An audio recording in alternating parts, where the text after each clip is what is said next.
Shalom sahabat KP. Pada kesempatan ini kita akan membahas tentang Halloween.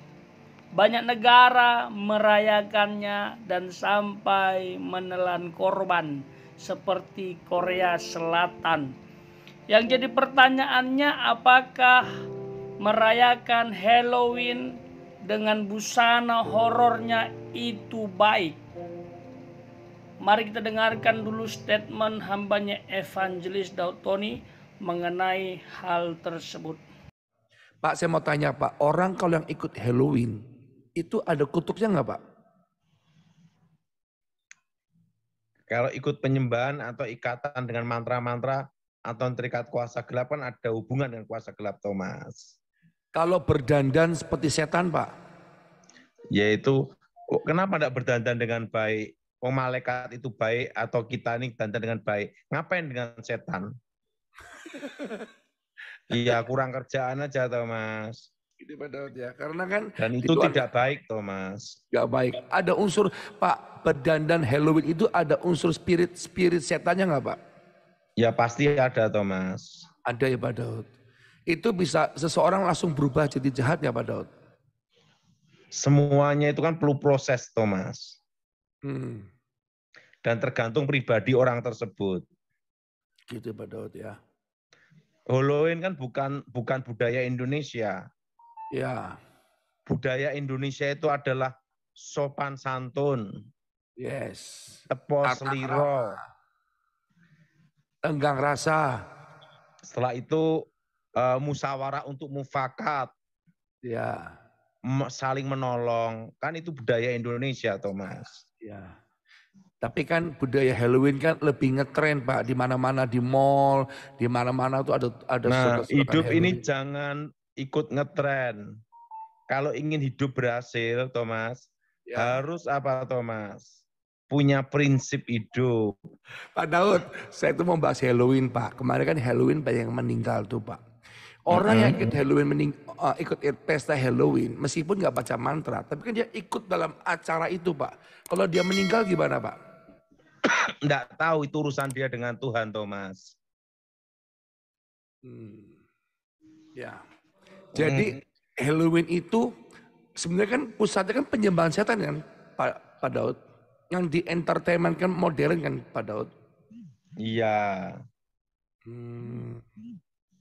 Boleh dibahas nggak Pak? Apa yang Bapak mau bahas tentang apa Halloween Pak? Ini kan sesuatu yang suka baju setan atau ingin seperti setan, lama-lama itu dikhawatirkan proses itu berlanjut masuk dalam karakter, Thomas.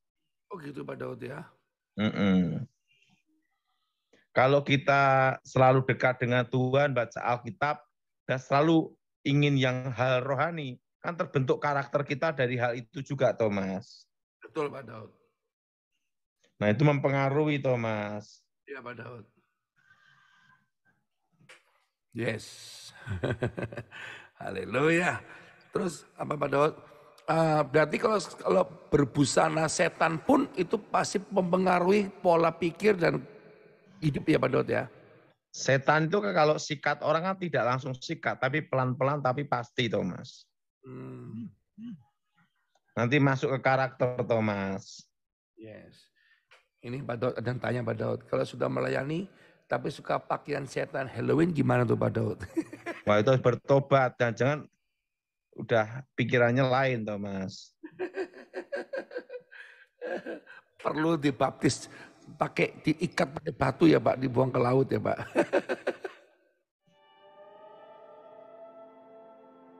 Wow, seram juga ya sahabat. Ternyata perayaan Halloween memiliki kaitan dengan mistik atau penyembahan terhadap setan yang dimodernkan. Bagi sahabat yang ingin lebih memahami sejarah Halloween yang sebenarnya, mari kita dengarkan artikel ini terlebih dahulu. Menurut Detik Jatim, tiap tanggal 31 Oktober dirayakan sebagai hari Halloween.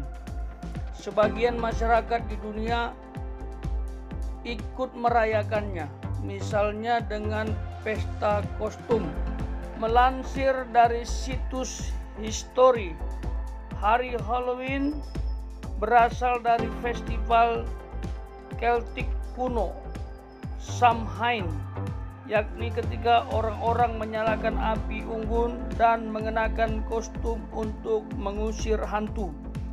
Hari Halloween tak terlepas dari perayaan Tahun Baru bangsa Keltik pada 1 November. Bangsa Keltik adalah orang-orang yang hidup di daerah Eropa sekitar 2000 tahun lalu. Hari tersebut menandai akhir musim panas dan awal musim dingin yang gelap dan dingin. Waktu musim dingin sering dikaitkan dengan kematian manusia. Keltik percaya bahwa pada malam sebelum tahun baru, batas antara dunia yang hidup dan yang mati menjadi kabur. Pada malam 31 Oktober mereka merayakan Samhain, yakni peringatan hantu orang mati kembali ke bumi. Selama perayaan, bangsa Keltik mengenakan kostum, biasanya terdiri dari kepala dan kulit binatang. Mereka juga saling menceritakan nasib satu sama lain. Ketika perayaan selesai, mereka menyalakan kembali api yang telah mereka padamkan sebelumnya malam itu. Api itu dianggap suci dan bisa membantu melindungi mereka selama musim dingin yang akan datang. Nah, bagaimana sahabat? Masih mau merayakan Halloween dan menggunakan kostumnya? Isi pendapat di kolom komentar ya. Nah, bagaimana pandangan firman Tuhan terkait hal ini? Mari kita baca terlebih dahulu Imamat pasal 19 ayat 31. Janganlah kamu berpaling kepada arwah atau kepada roh-roh peramal. Janganlah kamu mencari mereka dan dengan demikian menjadi najis karena mereka. Akulah Tuhan Allahmu. Jelas, apabila kita connect atau berinteraksi dengan arwah, itu sama dengan menajiskan diri. Hal ini tidak berkenan kepada Allah. Dalam ritual mereka, saat merayakan Halloween, mereka menyalakan api, dan api itu dianggap suci, dan api itu dianggap bisa melindungi mereka. Padahal jelas dalam firman Tuhan, pelindung kita hanya Tuhan, hanya Sang Khalik, pencipta langit dan bumi. Apabila kita minta perlindungan kepada yang lain dan itu bukan Tuhan, itu dosa. Terima kasih sahabat, pembahasan kita sampai di sini saja. Tapi kalau sahabat tetap memilih ingin merayakan Halloween dengan segala atributnya, dipersilahkan. Saya sebagai hamba Allah hanya mengingatkan supaya kita tidak terjerumus dengan tipu daya iblis yang diperhalus di zaman modern ini. Marilah kita kembali kepada firman Tuhan dan menyembah Allah yang benar satu-satunya. Tuhan memberkati.